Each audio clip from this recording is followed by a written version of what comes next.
Okay guys, as you can tell, the angle the camera is facing today is at a different angle. There's a bit of a shadow playing and I can't really avoid that today, unfortunately. I'm having to move my location into a different room because it's really not safe for me to be doing what I'm doing today in there. So, what we're doing today is, and I always get the actual word wrong when I try and say it. It's basically where you take a burning tool and you burn wood. And I think you pronounce that pyrography.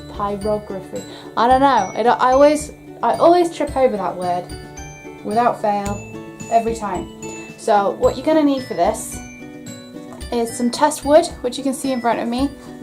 We're gonna rule it off with your ruler and your pencil, and you're gonna do some test swatches in here.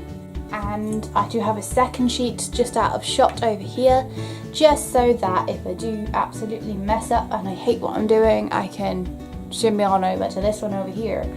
So I prefer not to waste it, as I found out that this wood is actually surprisingly expensive. Much more than I thought it would be anyway. You don't necessarily need what I have here. This is a heat resistant mat. It goes up to 210 degrees, which is a higher degree than what we'll be using today, so that's fine. If you live in an older house like I do, there is a distinct lack of electric ports, you know, your standards.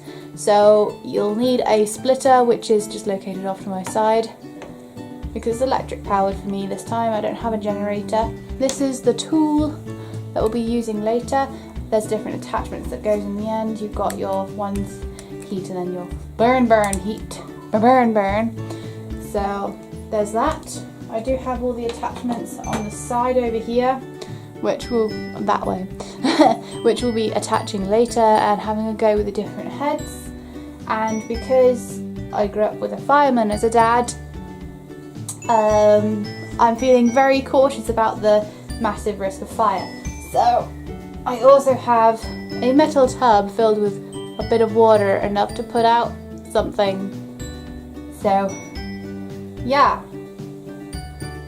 just in case. We don't want to use that if we can help it, so there is that. Then if I'm feeling confident enough with this, you will notice that there are also nice cuts, rings of logs and things, which I really want to do pretty things on. Okay, so basically you'll be learning with me. So the first thing we're going to do is we're going to mark this up into squares for practicing on. Okay, I will speed through that and then I will prepare us ready for the next stage.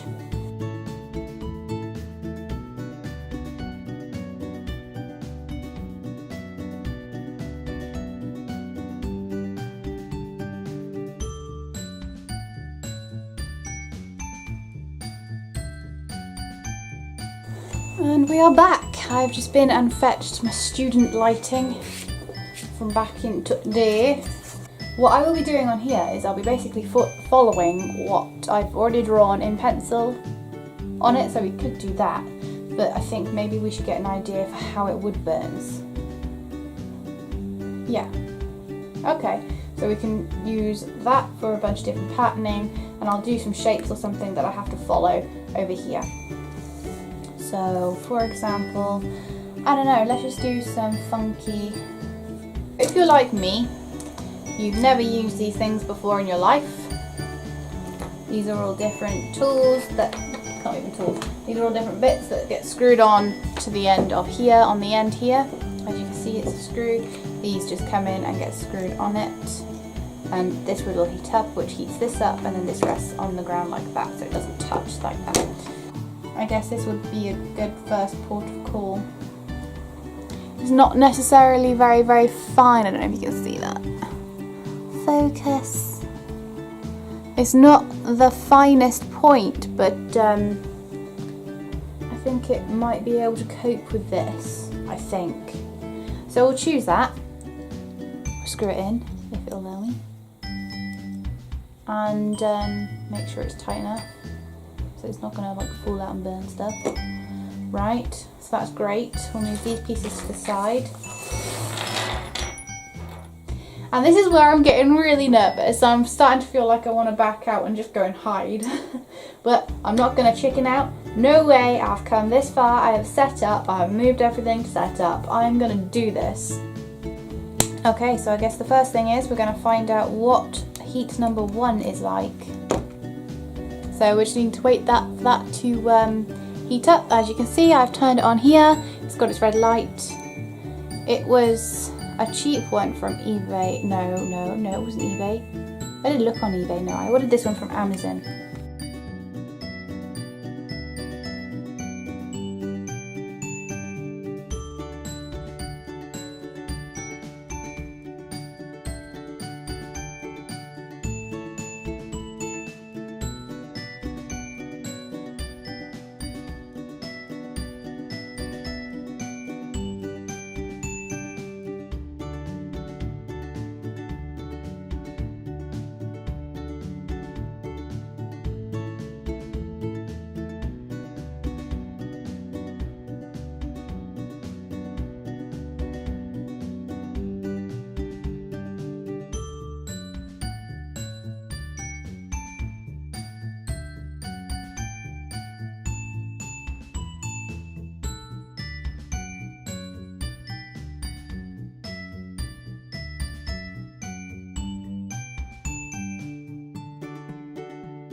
I'm going to let that cool down for a while now, and because my hand's cramping up for holding it so in such a weird position. But what I've learnt is that you definitely need to have a scribble board for sure to get used to the pen. For a paler, maybe for detailing, turn it right the way down to setting number 1, which you can't actually see. So setting number 1 was the cooler setting, which did work, but I would say it's more for details. And then that was me trying to do freehand bugs, but yeah, as you saw, that failed. And then we've got all the other tests that I was doing over here, and I was learning about how the grain reacted to the heat. Okay, none of these are perfect, but I was learning about how the grain reacted to the heat of the pen itself, how the pen worked, and everything. Following patterns is possible, but it's harder to do. And writing is fun, drawing is fun, freehanding is absolutely by far my absolute favourite. So I would say that's actually quite a success for my first wood burning. So thanks very much for dropping by on my first wood burning lesson. Yeah, it was definitely a learning curve, and there will be more lessons down in the future for sure. I did have a go with those wood discs. I would suggest maybe keeping to the birch wood and doing like special one-offs. I actually ended up painting these instead, which is a bit different. So don't forget to like if you like and sub if you haven't. Until next time guys, bye!